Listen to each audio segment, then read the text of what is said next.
Hi guys, welcome back to another episode of New Dram Drinker. Sounds like EastEnders or something, don't it? Another episode. Yeah. Did you even know the tune before you started? For all of our European fans, you have no idea what we're talking about.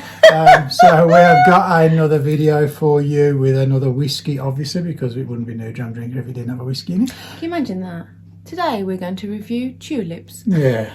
Or chocolate, might that be quite good. Anyway, come on, back to We digress. We digress, yes. It's a fairly affordable whiskey this time. I think you can get it for like £25. So I found it today for $22.95 plus P&P. There you go, even better. So you can get it relatively cheaply online. Not too sure you can get it from like supermarkets, things like that. I don't think so. Still a bit more of a like online kind of retail or whiskey shop kind of one.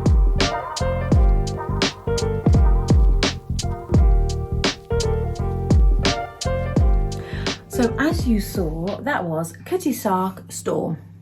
We have had Cutty Sark Prohibition. I think we probably did a video about it as well, didn't we? Relatively cheap as well. We it's love in the Prohibition. same kind of ballpark. Maybe a little bit cheaper even. No, I think it's more expensive. I think it's about 27 quid. Was it? Yeah, I think so. Oh, that sounds awful. Because now I'm going to say, this was a surprise Christmas present, which is cheaper. Can't believe we're still talking about Christmas presents and we're into like April, nearly May now. We're down to here, so... Yeah, so obviously at Christmas, Ant and I choose which whiskies we're going to buy, like decent ones. But I did happen to put a couple of sneaky ones in the stocking. They're like bowling ball Christmas presents, though, because you enjoy them just as much. She buys me a Christmas present that she knows she's going to enjoy herself. If you don't know what a bowling ball Christmas present is, you need to watch The Simpsons. Yeah, but we discuss our big whiskies. And then because he's so hard to buy for, because you're so fussy and picky, I tend to buy just a couple of little cheap but nice left of field kind of whiskies that you wouldn't buy that aren't on your list. Yeah, but this one had been mentioned in like our members club Certified Originals. A lot of different people had said how good it is and that it's a lot better than you would expect for the price and things like that, which is the ones that we love, to be honest, because you don't always want to be buying expensive whiskies. Don't give too much away. Yeah.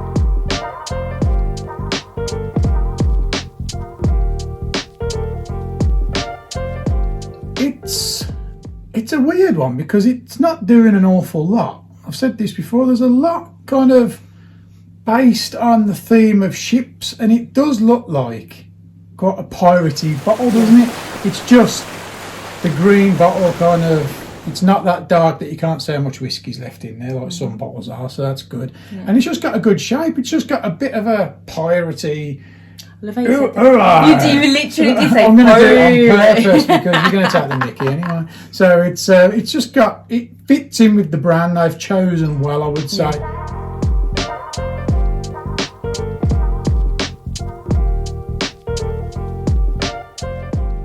So the colour, I had a look online because it doesn't say anything about it on the bottle, but from what I can gather, this is chill filtered and coloured. So as much as I would love to go in deep on the kind of colour it's got, it's fake. So what's the point? Like I've said before, it's golden, but it could have been any colour I wanted it to be. So we will just move on to the nose.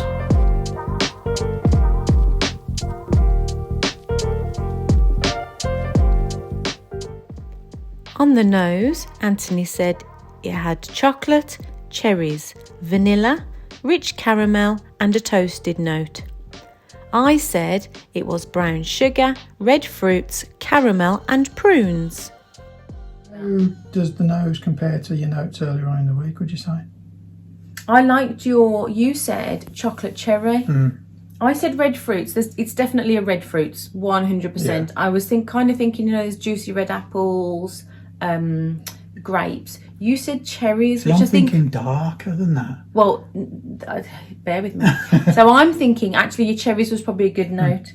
Because cherries have a bit of a funky note. And you said chocolate cherries. And actually, I'm thinking... I think there is a chocolate note there now. It's definitely that. Those rich, plump cherries with... Like your Luxardo ones. Had chocolate dipped cherries. Can you have chocolate dipped cherries? Can you? Yeah. So I must have had them at some point. But then as well as that, so you get those rich juicy red fruits. I'm thinking straight off the tree. I also got like those real deep dried fruits, and I said prunes because in the week it was, you know, prunes are quite juicy. You get like they're really soft. They're not a dried fruit like a sultana, and I felt like it was a dark fruit but dried. But actually now I'm going to say I'm going to go with your cherries. Yeah. And I do think actually it might be more raisins and sultanas. Yeah, I would say it's definitely at the darker end. It felt more fruit, like more juicy fruits in the week. Like you said, the apples and stuff in the week, or yeah, I'm still getting a bit of that. And the prune, it was the prunes. I had this like tang of prunes. I have trouble getting prunes as those now. I know, but I had it recently, didn't I? And then it just seems to have stuck. I think in the week I knew it was dried fruits, like those kind of dark fruits, but it felt juicier, which is probably why I said prunes. Do you like the nose? Today it's not. Yeah, the nose. It's nice, isn't it? It's quite a moorish nose, I would say. Yeah, 100%. It makes you kind of want to drink it. Makes you want to drink it, but it's kind of warming on the nose. Just makes you. It's a quite comforting nose, isn't it? Like a winter's night comfort on the nose. Yeah. It's got all those sherry notes, that like Christmas cake type. I'd say it's definitely one of the. It's definitely hitting all right notes on the nose. It's one of those noses that you nose and you go. I instantly say, "Oh, I can't wait to drink this." Yeah, like instantly. Well, yeah, good for you. Next thing, we are going to drink it. So let's move on to the palate.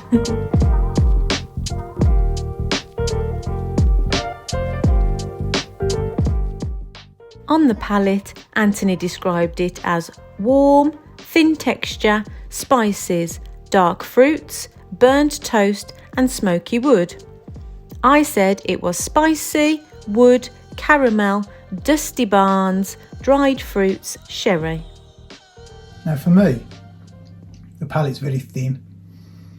And I don't mean thin in flavour. I mean it's got a very watery texture. It's not creamy. Yes. I've had whiskies that have got a really thick, creamy texture, and this is quite thin. Yes. As I said, watery. It turns into a very spicy kind of whiskey for me. There's still the dark fruits there, but I also, as I've mentioned in the notes before, that there's a toasted kind of note, and it's almost like, it's not like a burnt note. It is like toast. And is it like a toasted food or a toasted barrel? It might be the barrel, you know. Yeah. Might be like a toasted. It's almost like a piece of wood that has burnt, and then it's like the fire's gone out, and it's just slightly smouldering, and it's like just that. It's like a toasted edge. I don't know. It's a hard one to explain. Maybe the crust of a piece of toast that's caught the heat a bit more, and it's gone a little bit burnt, and it's just a little bit overdone. Yeah. But it's not like a peaty note or anything like that. It's that toasted kind of. It's not smoky. Not even smoke. No, it's not. It's just that kind of toast that's gone too far. Yeah.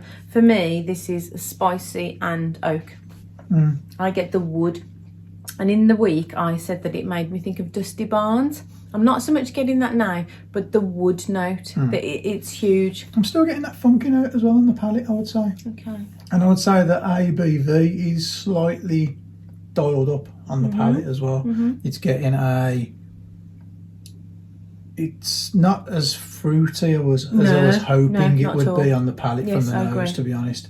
You can tell it's in the same ballpark as the nose. It's just, I would say, the notes that have been turned up, which are the spices and that burnt note, overshadow them.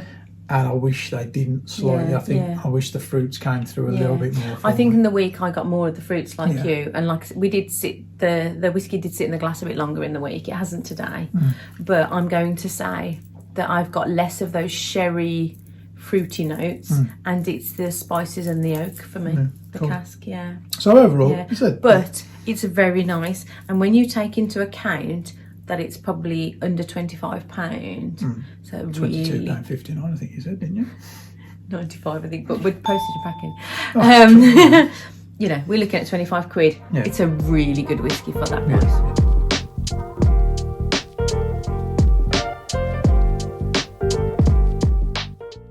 The finish, Anthony said, was long, spices, and the alcohol lingers. I said it was medium, spicy, and oaky. Okay, so the finish for me is medium, but those spices really come through. The oak is there, but I get a real tingle. It's like at the beginning when I have the beginning of the flavours, the palate, the spices are there, and then the wood's there, and there's a fruit there, and there's all those. When those all kind of like peter down and soften, the tingle is there. It's the spicy tingle. And the oak note, it's quite drying, I think. Medium. You said long, I'm thinking medium, but there's a drying feel.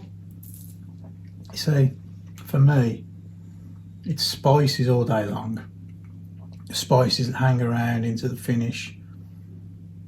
But I would say the override, I'm probably going to agree with, did I say long, did I? I'm going to go medium then. Because I think it's that alcohol note that hangs around, and I don't class that as the finish, because I think I like it when the flavours hang around, and that's the finish to me. I don't like the alcohol. This seems to be a byproduct of the finish. Is it the alcohol note or the funky note that you keep getting? Alcohol note, I would say, on the finish.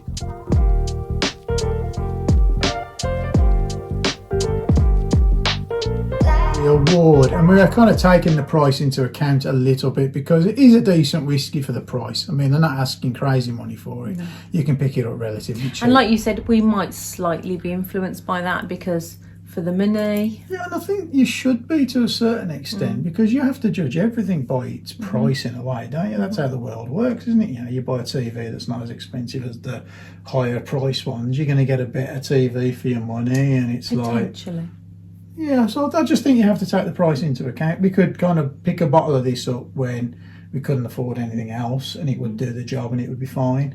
It's not going to blow your socks off. It's going to just be it's just a nice, I think it's all-round whiskey. I've had better, I've had worse, so it's in that middle ground somewhere. So the award we're going to give it is shipshape for the price, because like I said, it's decent whiskey. It's got enough flavour in there that's going to keep you interested throughout the bottle. As you can see, we've kind of nearly finished the bottle, so it's not one that's ended up in cocktails or anything. And it's not a big deal to replace it.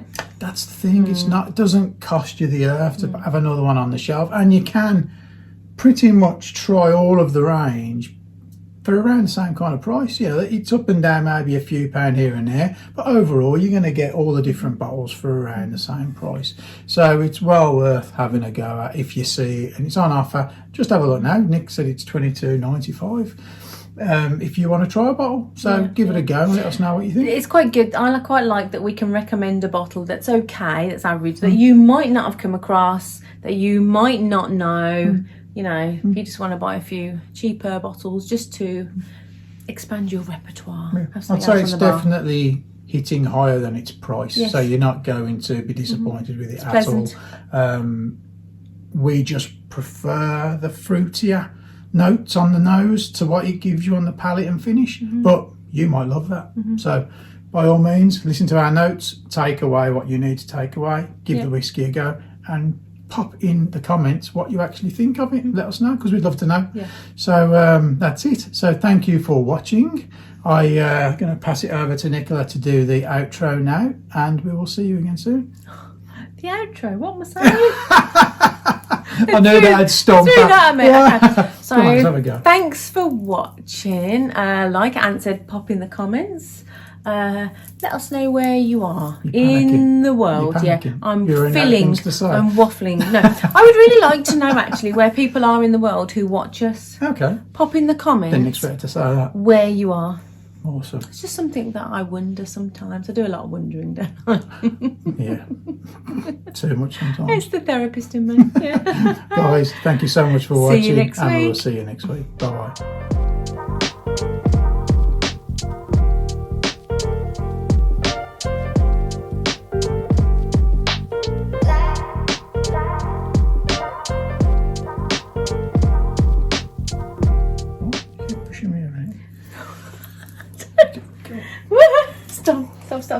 Stop. Sit still. No, you're pushing. Sit still. Stop.